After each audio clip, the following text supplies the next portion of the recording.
Hello everyone, क्या हाल है आप सबका। होपफुली आप सब बढ़िया होंगे। और आज हम स्टार्ट करते हैं अपने काम से।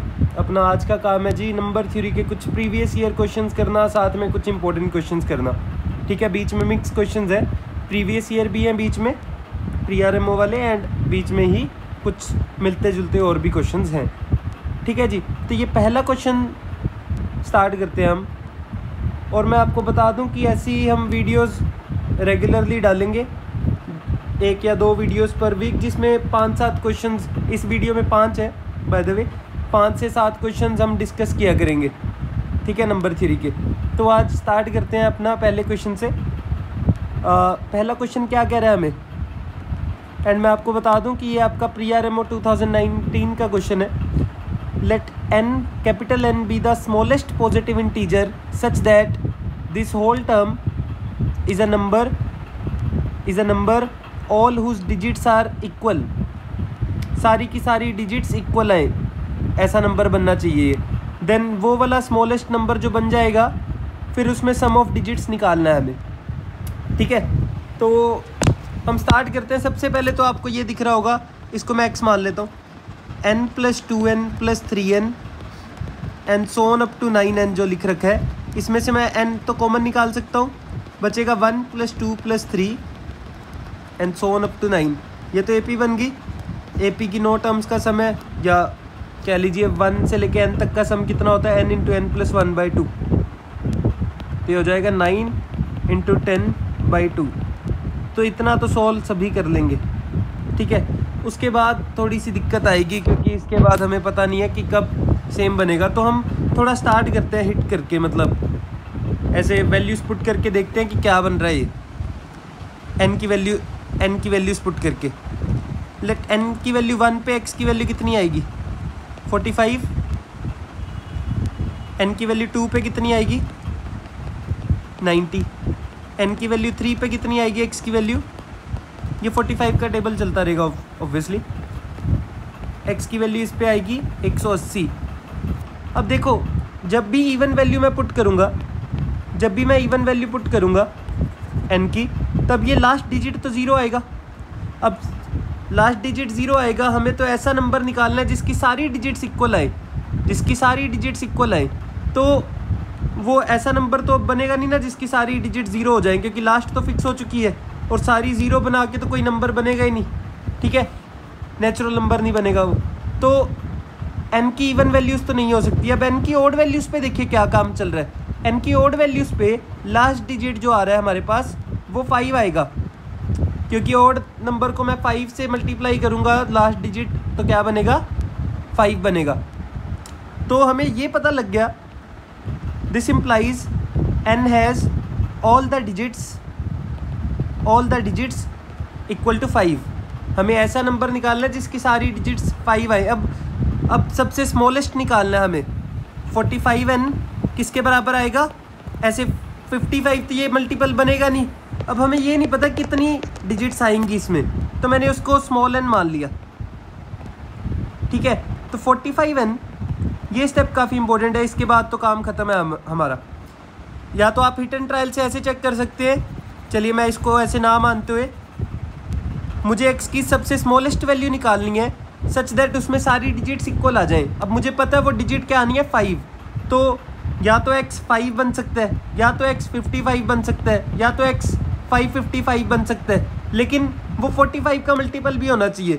अब हमें ये निकालना है कि इनमें से कौन सा नंबर सबसे पहला जो सबसे स्मॉलेस्ट नंबर है इस सीक्वेंस में, वो कौन सा 45 का मल्टीपल है।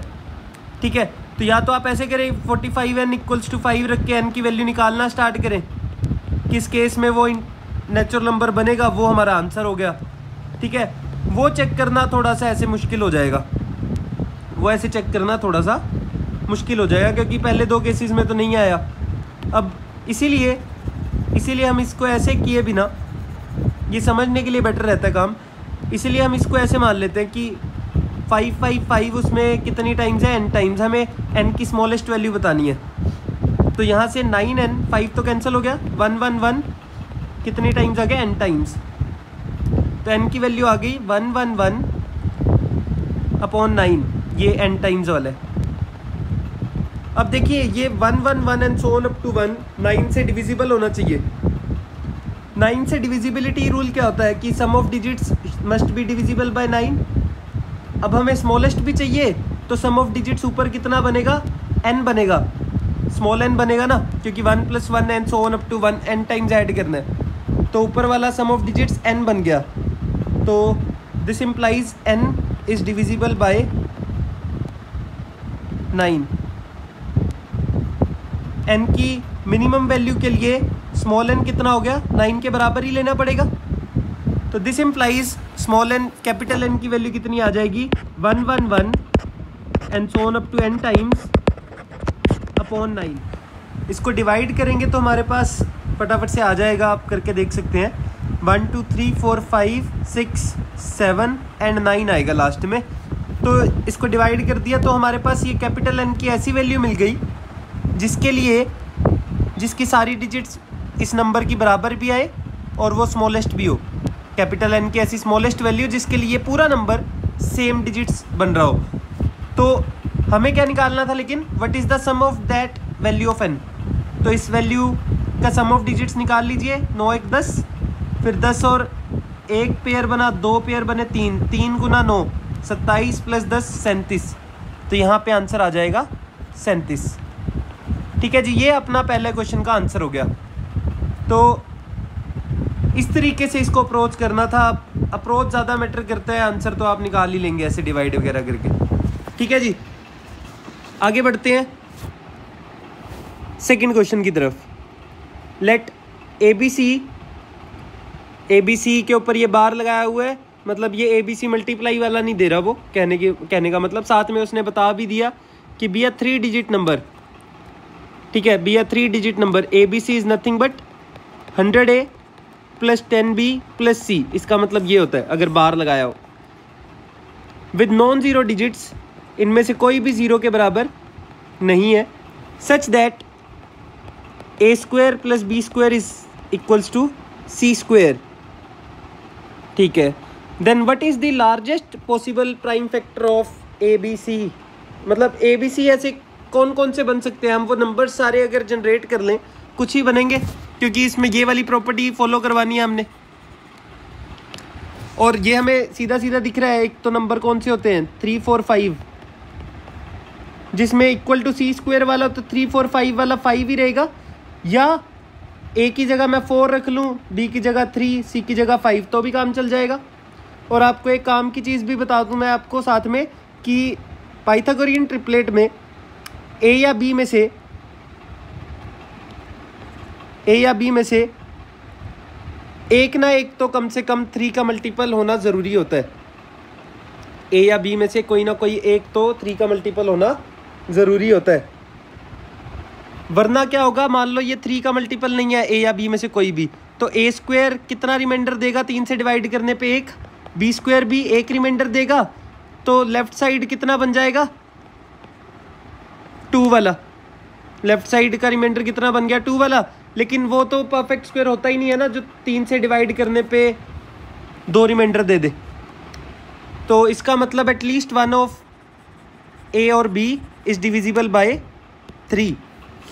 ठीक है, तो आप को 3 वाला तो पता ही है पाइथागोरियन ट्रिपलेट। इसके बाद वाला अगर आप 6 वाला निकालना चाहेंगे, 6 वाला 8 एंड 10 में आ जाएगा। ठीक है, लेकिन उसमें तो वो सिंगल डिजिट बचेगा ही नहीं, तो सिर्फ हमारे जो पॉसिबल केसेस हैं वो सिर्फ यही 2 बचेंगे। ठीक है, वो मतलब काम अपना ख़त्म हो चुका है ऑलमोस्ट सारा।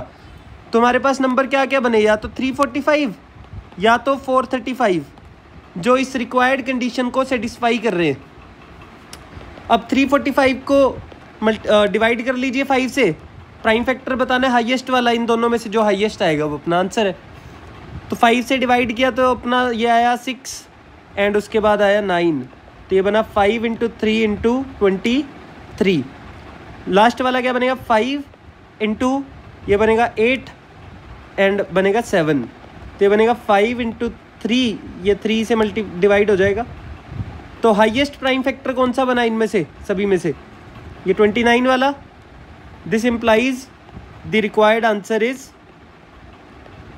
29। अगर आप 6 से बनाना स्टार्ट करेंगे ट्रिपलेट कोई भी और कि जिसमें 8 और 10 के अलावा वाला बने, वो बनेगा ही नहीं कोई और। ठीक है, आप ट्राई कर सकते हैं उसको, काफ़ी आसान ही है। जैसे कि ऐसे कर सकते हैं आप, ए को मैंने 6 मान लिया, बी को 1 लेते हुए, पहले बी को 1 ले लेते, तो 6 स्क्वायर प्लस 1 स्क्वायर कितना बनेगा 37, जो कि एक परफेक्ट स्क्वायर नहीं है। बी को 2 ले लिया तो 6 square plus 2 square equal to 40, जो कि एक परफेक्ट स्क्वायर नहीं है। बी की वैल्यू 3 लेंगे, 6 square plus 3 square equal to 36 plus 9 is 45 which is not a perfect square. तो इस तरीके से आप जाते जाएंगे और एक स्टेप पे आगे आपको रुकना ही पड़ेगा। ये b इक्वल टू 8 पे काम बन जाएगा और b इक्वल टू 7 तक कोई भी बनेगा नहीं, लेकिन b इक्वल टू 8 पे आपका ये 100 तो बन जाएगा, जो कि एक c स्क्वायर है। बट यहाँ पे c इक्वल टू 10 आ गया, जो कि एक डिजिट तो है ही नहीं ना, एक मतलब सिंगल डिजिट होना चाहिए। ठीक है, चलिए जी, तो इसका मतलब आंसर अपना रिक्वायर्ड कितना आ जाएगा इस सिनेरियो में, 29। ठीक है, तो नेक्स्ट क्वेश्चन पे बढ़ते हैं हम। आई होप आप सभी को समझ आ गया होगा। पहले 2 क्वेश्चंस इतने मुश्किल नहीं है, लेकिन पहला क्वेश्चन काफ़ी अच्छा था। पहले क्वेश्चन में आप काफ़ी छोटा सा नंबर नहीं है ना वो, वरना हिट एंड ट्रायल से निकल जाते हैं कई बारी। नेक्स्ट, और ये सेकंड वाला भी आपका प्री आरएमओ का ही था, ये वाला थर्ड वाला नहीं है। ये मैंने इसीलिए डाला था इसमें, आपको इसका कंसेप्ट समझ आए अच्छे से। तो the number of positive integral values of n for which this is a prime number. तो ये इंटीजर टाइप में तो पूछा जा ही सकता है, आपके पास ये ऑप्शन नहीं देगा ऑब्वियसली उसमें। तो इसको स्टार्ट करते हैं। हमारे पास ये जो नंबर है इसको मैंने x मान लिया, प्लस 20n माइनस 13। n की पॉजिटिव इंटीग्रल वैल्यूज़ कितनी होंगी सच दैट कि ये पूरा नंबर एक प्राइम बन जाए। तो ऐसे क्वेश्चंस में ज़्यादातर आपके पास ये फैक्टराइज हो जाती है टर्म, चाहे जितनी मर्जी बड़ी दे रखी हो। तो अगर आप देखेंगे n इक्वल टू 1 पे ये 0 बन रहा है, तो n माइनस 1 से डिवाइड हो जाएगा। डिवाइड करेंगे तो n into n square, n cube बना, एक्स्ट्रा बना माइनस n स्क्वायर, तो माइनस 8n चाहिए, 8n स्क्वायर चाहिए, तो माइनस 7n लगा दिया। तो यहाँ से एक्स्ट्रा क्या बना, प्लस 7n। तो हमें कितना चाहिए, प्लस 20, तो प्लस 13 और करना पड़ेगा, माइनस 1 इंटू 13 इज़ माइनस 13। तो ऐसा बन जाएगा ये।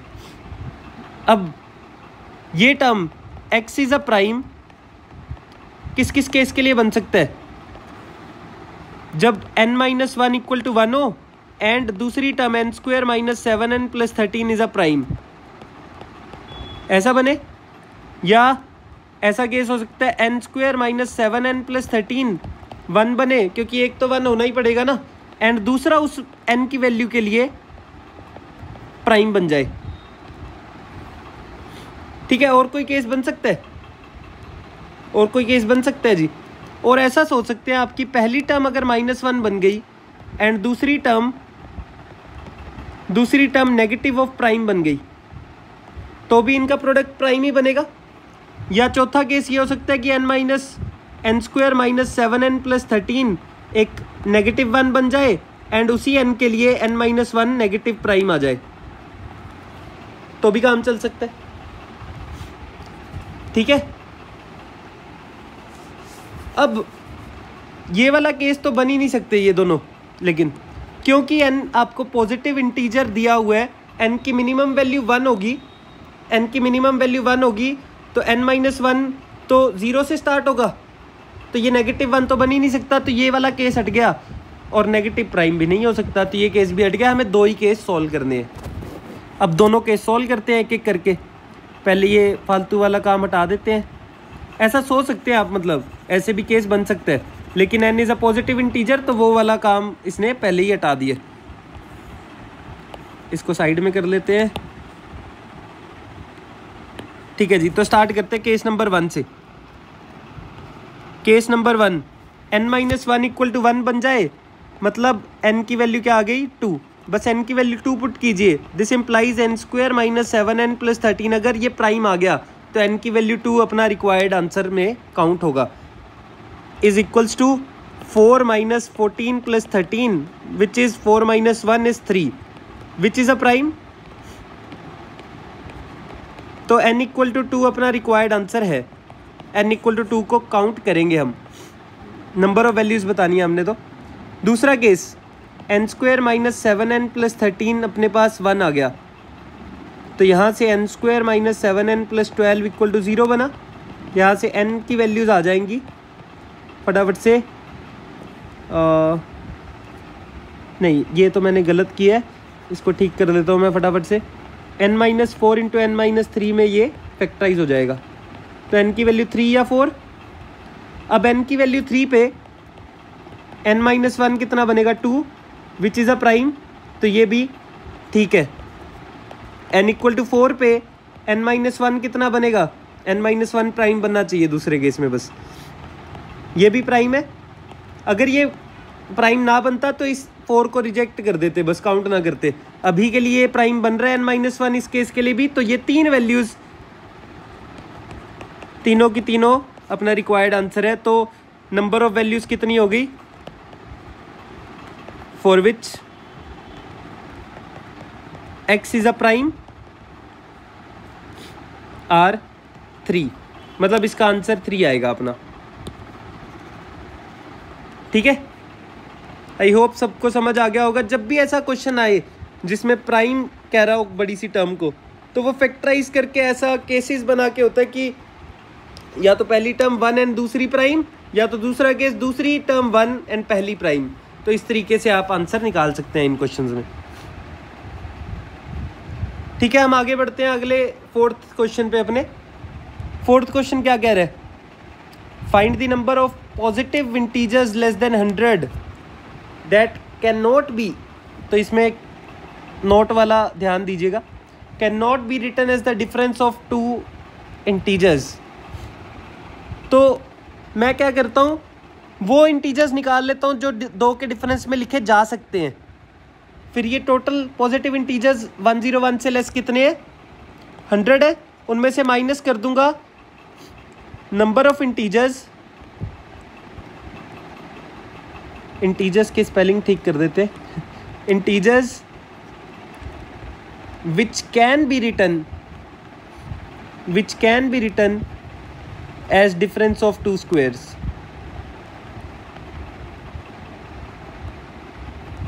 ठीक है, तो a square minus b square equal to x. X क्या क्या हो सकता है 1 से 100 में, वो बताना है हमने। लेट से मैं इसमें एक और इम्पोर्टेंट कंसेप्ट ये वाला आपको ध्यान में होना चाहिए कि जब भी आपके पास लेफ्ट साइड में 2 का डिफरेंस है स्क्वायर्स का, तो ये फैक्टराइज तो हो ही जाएगा आगे a minus b into a plus b में। ठीक है ना, तो इसके बाद वाला इम्पोर्टेंट ये चीज़ होती है, a minus b comma a plus b have same parity. ठीक है, सेम पैरिटी का मतलब ये होता है कि a माइनस बी अगर ओड हुआ तो a प्लस बी भी ओड होगा, अगर a माइनस बी इवन हुआ तो a प्लस बी भी इवन होता है। दोनों सेम पैरिटी के आते हैं, वो आप फटाफट से चेक भी कर सकते हैं। देखिए क्या क्या केस बन सकते हैं, 4 केस बनेंगे, a odd, b odd, a odd, b even, and बाकी 2 केस a इवन वाले बनेंगे।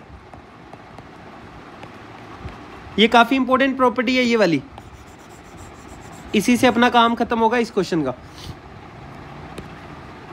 एंड बी ओड या बी इवन। ठीक है, ये 4 केस बने। अब देखिए पहले केस के लिए a प्लस बी क्या बनेगा, odd plus odd is even, a minus b क्या बनेगा, odd minus odd is also even. Second case a plus b क्या बनेगा, odd plus even is odd, a minus b भी odd ही बनेगा, odd minus even तो odd ही होता है। ऐसे ही बाकी केसेस के लिए आप चेक करेंगे, a प्लस बी की वैल्यू इसमें ओड आएगी एंड a माइनस बी भी ओड आएगा, a प्लस बी लास्ट वाले में इवन आएगा एंड a माइनस बी भी इवन आएगा। तो आपको ये क्या पता लगा कि a माइनस कोई भी आप a एंड b की वैल्यूज़ ले लें, या तो दोनों a plus b and a minus b even बनते हैं या तो दोनों ओड बनते हैं। ठीक है, ऐसा नहीं हो सकता a माइनस बी ओड हो गया a प्लस बी इवन हो गया, तो ऐसा कोई केस नहीं होगा। ठीक है, तो इसको मैं हटा देता हूँ, अब नोट कर लीजिएगा आप, ये काफ़ी इंपॉर्टेंट है। आगे बढ़ते हैं इसमें। तो लेट से x की वैल्यू मैंने 1 रख ली, a minus b into a plus b equal to 1। 1 को मैं 1 इंटू 1 लिख के इसको ऐसे दोनों को 1 एंड 1 वैल्यू दे दूंगा, a minus b 1 a plus b 1। इन दोनों को ऐड करूंगा तो 2a बनेगा हर बारी। 2a कितना बना, 1 plus 1 which is 2a equals to 2, a की वैल्यू 1। एंड माइनस करूंगा तो 2b बनेगा, वो कितना बना 1 minus 1, this implies 2b equal to 0, this implies b equal to 0। और कहने का भाव ये है, अगर ये दोनों राइट साइड में ओड बने, दोनों राइट साइड वाले ओड बने, तो एक को वैल्यू a प्लस बी के कोरेस्पॉन्डिंग दे देंगे, एक को a माइनस बी से कंपेयर कर लेंगे, तो a एंड b की इंटीजर वैल्यूज आएंगी, क्योंकि राइट साइड इवन बनेगी। Right side 2a equals to even बनेगा, क्योंकि ओड प्लस ओड हो रहा है। एंड 2b जो बनेगा, 2b ओड माइनस ओड, वो भी इवन आ जाएगा, और 2b खुद इवन है, तो इवन इक्वल टू इवन से कंपेयर करेंगे तो b की इंटीजर वैल्यू ही आएगी। ठीक है, तो a square minus b square equal to कोई भी ओड नंबर होगा, मतलब ओड नंबर वाले कौन से होंगे case, 1 3 5 7 and so on up to 99। ये 50 केसेस है। 50 केसेस के लिए मैं अगर इसको हर एक केस को 1, पहले वाले को 1 इंटू 1 लिख दिया, दूसरे को 3 इंटू 1, तीसरे को 5 इंटू 1, तो a एंड b की इंटीजर वैल्यूज तो मिल ही जाएंगी हर एक केस में। हर एक केस में इंटीजर वैल्यूज मिल जाएंगी, मानते हैं अब आप। जैसे मैं एक और केस सॉल्व करके दिखा देता हूँ आपको,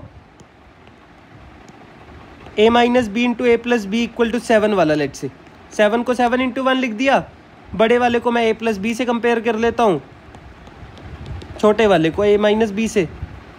तो ये क्या बनेगा अपने पास, 2a इक्वल्स टू 8, a की वैल्यू इंटीजर आ गई, क्योंकि right side odd plus odd even बन गया, और लेफ्ट साइड तो 2a ही बननी थी हमारे पास अगर ऐड करेंगे दोनों को। एंड साथ ही साथ माइनस करेंगे तो 7 माइनस 1 आएगा, लेफ्ट साइड तो 2b बननी थी जो कि इवन है। राइट साइड क्या बनेगी, odd minus odd, 7 minus 1 even. तो यहाँ से even equal to even compare करते हैं, तो आंसर फिर से क्या आएगा, आंसर कितना आएगा, इंटीजर आएगा b की वैल्यू। इवन कहने का मतलब सिर्फ 2 का मल्टीपल काटना है हमें, 2 काटना है। तो ऑड नंबर्स तो सारे ऐसे होंगे कि जो 2 स्क्वायर्स के डिफरेंस में लिखे जा सकते हैं, क्योंकि a एंड b ऐसे इंटीजर्स मिलते जा रहे हैं हमें। अब बात आती है इवन वालों के लिए, जैसे कि सबसे पहला मैं ले लेता हूँ 2। अब 2 को मैं कैसे लिख सकता हूँ, 2 को कैसे लिख सकता हूँ मैं, 2 इंटू 1 ही लिख सकता हूँ बस। अगर मैं a प्लस बी को 2 दे दूँ value, and a minus b को 1 दे दूँ, क्योंकि 2 की तो एक ही पावर है ना, ऐसा तो हो नहीं सकता कि दोनों फैक्टर्स में 2 का मल्टीपल आए, 2 का फैक्टर आए, मतलब दोनों फैक्टर्स में। तो यहाँ से अब 2a निकालेंगे आप तो 3 बनेगा, यहाँ से a की तो इंटीजर वैल्यू आएगी नहीं। इसका मतलब जब जब आप 2 के मल्टीपल से कंपेयर कर रहे हैं a minus b into a plus b को, तब दिक्कत आ रही है। वो दिक्कत इसीलिए आ रही है क्योंकि एक आप इवन ले रहे हैं नंबर, एक ऑड ले रहे हैं। तो ये दिक्कत आपके पास 2 के वो मल्टीपल्स में आएगी जिनमें 2 की सिर्फ सिंगल पावर आ रही है, जैसे कि 2 के बाद 6 वाला होगा, 6 के बाद 10 वाला होगा, 2 इंटू 5 लिख सकते हैं, या 10 इंटू 1 लिख सकते हैं। एक ऑड बनेगा, एक इवन बनेगा, ऐसे या तो 14 या तो 18 and so on up to 96 वाले में। 96 तो 4 का मल्टीपल हो गया ना, 98। बेसिकली 4 के मल्टीपल्स पे काम चल जाता है, क्योंकि उसमें से 2 की पावर 1 मैं एक फैक्टर को दे दूंगा, दूसरे को दूसरी दे दूंगा पावर, जिसमें 2 की सिंगल पावर ही डिवाइड कर रही है सिर्फ मैक्सिमम। वो वाले केसेस में दिक्कत आएगी। और ये कितने केसेस होंगे आपके पास, 25। यही अपने केसेस देखने थे हमने कि कौन कौन से केसेस है जिनमें मैं जिन नंबर्स को 100 से कम वाले जिन नंबर्स को 2 स्क्वायर्स के डिफरेंस में नहीं लिख सकता। वो कौन से रिक्वायर्ड नंबर्स हैं, 2 6 10 14 18 एंड 98। तो इसमें काम की चीज़ें 2 सीखी हमने। एक तो a minus b and a plus b have same parity, तभी वो इंटीजर के बराबर आएगा x के बराबर। तो a minus b into a plus b equal to x, ऐसे x अगर मैंने उठाए जिनमें 2 की सिर्फ एक ही पावर है तो वो ऐसे टूटेंगे ना, एक इवन आएगा नंबर, एक ऑड में, तो ऑड इंटू इवन, ऐसे a प्लस बी अगर इवन रख दिया तो a माइनस बी को इवन रखेंगे तभी तो इंटीजर वैल्यू देगा वो राइट साइड में, ठीक है ना। तो इस तरीके से आपने ये वाला 4th वाला क्वेश्चन करना है, सोचना है ऐसे, ठीक है जी। ये भी प्रीवियस ईयर आपका प्री आरएमओ का क्वेश्चन ही है, तो आई थिंक आप सभी को ये समझ आ गया होगा। लास्ट क्वेश्चन करते हैं, लास्ट क्वेश्चन की तरफ बढ़ते हैं। आज के जीसीडी एलसीएम के ऊपर भी क्वेश्चंस आ जाते हैं, प्रीवियस ईयर में भी आ रखा है ऐसा एक क्वेश्चन सिमिलर सा, लेकिन अभी हम ये वाला क्वेश्चन देख रहे हैं। स्टार्ट कैसे करना होता है क्वेश्चंस को जीसीडी एलसीएम वालों को, वो देख रहे हैं हम। इसमें स्टार्ट करते हैं सॉल्यूशन। क्वेश्चन है how many ordered pairs a, b of positive integer satisfy this equation a into b plus 63 equal to 20 times LCM of a b plus 12 times GCD of a b. तो कभी भी GCD LCM दोनों involve हो जाएं तो आप सबसे पहले क्या काम करें, जीसीडी को k मान लें। दिस इम्प्लाइज a की वैल्यू क्या होगी, जीसीडी को d मान लेते हैं तो जीसीडी क्या होगा, a की वैल्यू क्या होगी d टाइम्स k1, d का कोई मल्टीपल एंड b होगा d का कोई और मल्टीपल, जहाँ पे k1 k2 के बीच में कुछ भी कॉमन नहीं रहेगा, ठीक है। तो इस तरीके से आप मान सकते हैं। And LCM of a b को क्या लिख सकते हैं हम, product of terms upon GCD of a b. ये प्रॉपर्टी होती है ना, LCM of 2 numbers into GCD of those 2 numbers is equal to product of those 2 numbers is equals to कितना आ जाएगा। आप ए एंड बी की values and GCD value put कर दीजिए, d k1 into d k2 upon D, एक D cancel हो गया तो एलसीएम ऑफ ए बी कितना बन गया इसमें, डी के साथ k1 k2, जहाँ पे k1 k2 ऑब्वियसली इंटीजर्स हैं एंड k1 k2 में कुछ भी कॉमन नहीं है। अब वैल्यूज को पुट करते हैं इस इक्वेशन में, ये वाली रिक्वायर्ड जो इक्वेशन है। Now a b plus 63 equal to 20 times LCM of a b plus GCD of a b. GCD of a b के साथ कितना है 12, तो इसको हटाना पड़ेगा थोड़ा साइड में, 12 टाइम्स जीसीडी। तो इसको x मान लेता हूँ मैं, x नहीं, ये तो इक्वेशन नहीं है, तो सीधा सीधा सॉल्व करते हैं। Now this is equal to this implies a b कितना बन गया, d square k1 k2 plus 63 equal to 20 times LCM कितना बन रहा था डी k1 k2 प्लस 12 के साथ जीसीडी कितना बन गया यहाँ पे, ये तो डी है, ठीक है ना। तो यहाँ से कितना बना हमारे पास, D square k1 k2 minus 20 times D k1 k2, यहाँ पे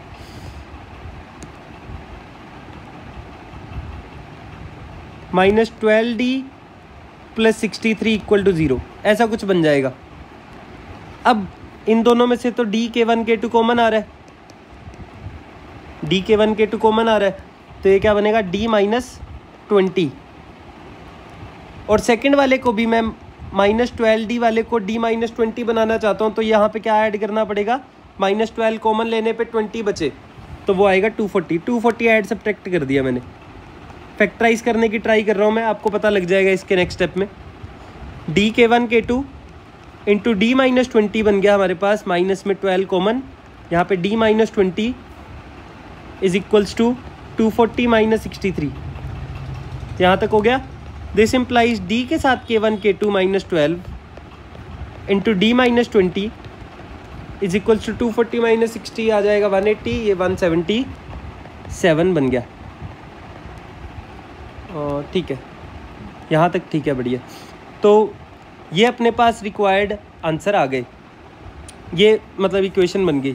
अब इसको कैसे सॉल्व करते हैं हम, पहले तो इसके फैक्टराइज कर लीजिए, उसके बाद केसेस बना के डी की वैल्यूज़ आ जाएंगी, k1 k2 की वैल्यूज़ आ जाएंगी, तो ए भी हमें पता लग जाएगा कितने।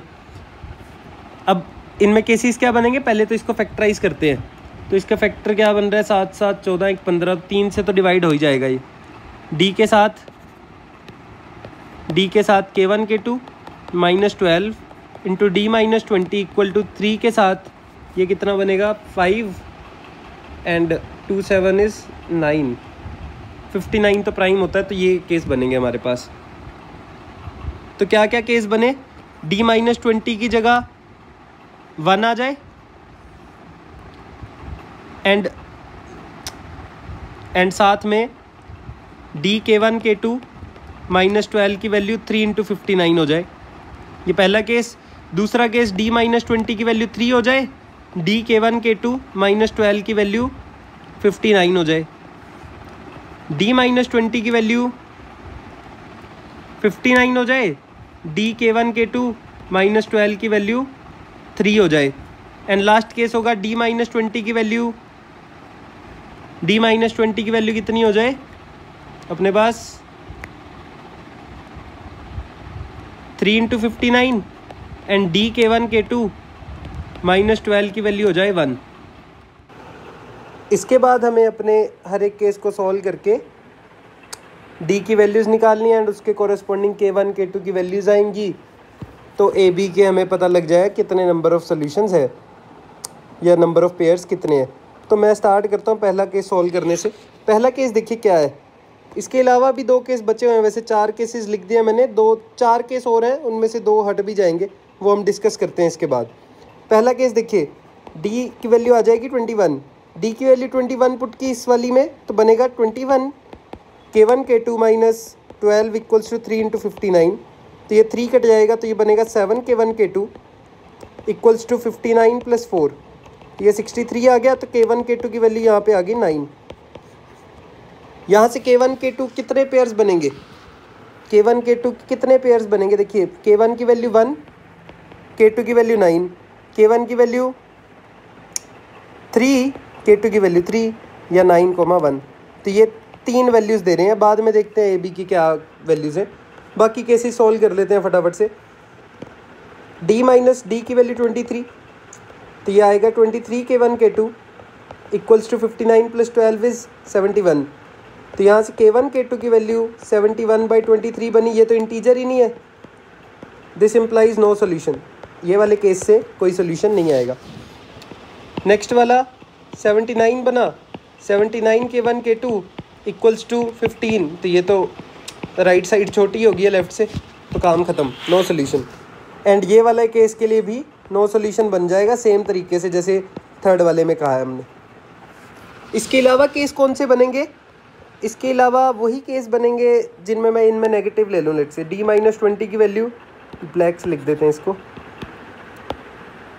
इसके अलावा 4 केस बनेंगे, D - 20 की वैल्यू -1 एंड DK1 K2 -12 की वैल्यू -3 इंटू 59। नेक्स्ट बनेगा D - 20 की वैल्यू -3 एंड DK1 K2 की वैल्यू -12 की वैल्यू -59। ऐसे केसेस। थर्ड लास्ट क्या बनेगा, सेकंड लास्ट क्या बनेगा, D - 20 is -59 and DK1 K2 -12 equal to -3। अब इस केस के लिए देखिए क्या बनेगा, D की वैल्यू आ जाएगी -39। D तो नेगेटिव होता ही नहीं है, GCD तो पॉजिटिव होता है ना, तो ये वाला केस हट गया। ऐसे ही लास्ट वाला केस जो लिखता मैं D - 20 equal to -3 into -59, -3 into 59 सिर्फ -3 इंटू 59, इसमें भी D नेगेटिव आ जाएगा। तो ये दोनों केस तो हटा ही दिए, सिर्फ ये वाले 2 केस सोल्व करने हैं। D की वैल्यू आ गई 19, यहाँ पे आ गया 19 K1 K2 इक्वल टू -177 + 12। तो यह बना K1 K2 equal to K1 K2 equals to negative में बच जाएगा ये तो है ना, -165 -165/19। क्या 19 से डिवाइड हो जाता है ये, 19 अगर 8 से करें तो ये बनेगा 8 9 से 72, ये 152 आता है। उसके बाद 19 ऐड करेंगे तो 171 आता। तो ये इससे कोई सोल्यूशन नहीं मिलेगा। DK1 K2 इसमें कितना बनेगा देखिए, पहले तो D निकाल लेते। D की वैल्यू आएगी 17, तो यहाँ से DK1 K2 बना 17 K1 K2 equals to -59 + 12 is -47। 7, तो यहाँ से भी नो सोल्यूशन आ गया, ये भी डिवाइड नहीं होता। तो हमारे पास सिर्फ अभी तक 3 सोल्यूशन आए। K1 K2 लिख रहा हूँ मैं अभी। K1 K2 के क्या क्या सोल्यूशन आए? 19 33 91। ए बी क्या बनेंगे इस केस के लिए? डी कितना आया था? डी आया था 21, तो 21 से मल्टीप्लाई कर देंगे। मल्टीप्लाई कर लेना तुम खुद ही हमें तो सिर्फ ये चाहिए था कि how many ordered pairs, how many है, तो वो 3 है। Answer is 3। बस 21 से मल्टीप्लाई कर करके लिख देंगे, और तो कुछ नहीं। ए बी क्या था? DK1 DK2। जैसे ये 21 बनता, और 21 गुना 9 210 में से 21 गया तो 190 199 189। ये 21 गुना 3 63, फिर ये 199 गुना 21, ये बच जाएंगे। पॉजिटिव इंटीजर वाले ही कहे थे, तो ये केसेस अपने रिक्वायर्ड वाले हैं, वरना इससे ज़्यादा बन जाते थोड़े और। ठीक है जी, तो आज के वीडियो में इतना ही है, एनफ है। नेक्स्ट वीडियो में मिलेंगे। ठीक है जी, take care, till then bye bye.